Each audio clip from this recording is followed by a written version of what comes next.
বন্ধুরা আজকে ভিডিওতে আপনাদেরকে দেখাবো যদি আপনার রেডমি ফোনে বা এমআই ফোনে এরকম সমস্যা হয়ে থাকে, যখনই আপনি মোবাইল ওপেন করতে যাচ্ছেন বা লক খুলতে যাচ্ছেন এবং সোয়াইপ আপ করে উপরে তোলার সাথে সাথে আপনার সামনে এরকম দেখাচ্ছে don't cover the earphone area এবং ভলিউম বাটনটা মারার পর তবেই আপনি লকটি খুলতে পারছেন।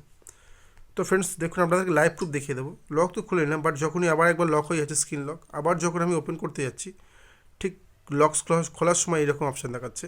তো এটা কী করতে হবে, এরকম পাওয়ার বোতামের উপর যে ভলিউম বোতাম রয়েছে সেটা মারার পর খুলছে এবং আপনাদেরকে এই ভিডিওতে দেখিয়ে দেবো যে কীভাবে এটা ঠিক করবেন। এর জন্য বন্ধুরা খুব সহজের মধ্যে কোনো অ্যাপ ডাউনলোড করতে হবে না, বেশি কোনো সেটিং নেই। আপনার যে মোবাইল সেটিং রয়েছে সেই সেটিংয়ে যেতে পারেন, আপনি এখান থেকে যেতে পারেন, এখান থেকে যে সেটিং রয়েছে এই সেটিংকে যেতে পারেন, কিংবা আপনার মোবাইলে যে সেটিং অপশান রয়েছে এখান থেকে যেতে পারেন। এখানে যাওয়ার পর আপনারা দেখতে পাবেন আপনার মোবাইলে একটি অপশান রয়েছে, যে আপনার যে কোম্পানির সেট হোক, যে মডেল হোক, এখানে দেখতে পাবেন লক স্ক্রিন অপশান রয়েছে।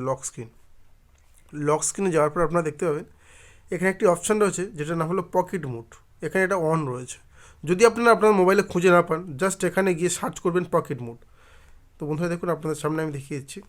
এটা পকেট সার্চ করবে, সার্চ করার পর এখানে দেখতে পাবেন পকেট মোড বেরিয়ে এসছে। তো এখানে টাচ করবেন এবং এখানে টাচ করার পর এই যে মোডটা রয়েছে এটাকে অফ করে দেবেন। অফ করে দেওয়ার পর বন্ধুরা দেখুন, আমি ব্যাক করে নিচ্ছি এবং আবার মোবাইল লক করে দিলাম। এবং লক করে দেওয়ার পর আবার আমি যখন ওপেন করছি এবং লক খুলতে যাচ্ছি, বন্ধুরা এখন কিন্তু আমার দেখাচ্ছে না। তো বুঝতে পারলেন এটা খুব একটি সহজ পদ্ধতিতে আপনারা ঠিক করতে পারবেন। জাস্ট একটা অপশান অন রয়েছে, সেটাকে যদি আপনারা অফ করে দেন তাহলে আপনাদের এই সমস্যার সম্মুখীন হতে হবে না। তো বন্ধুরা ভিডিওটা কেমন লাগলো, যদি ভালো লাগে লাইক করবেন, চ্যানেলটাকে সাবস্ক্রাইব করবেন আমার ভিডিও দেখার জন্য।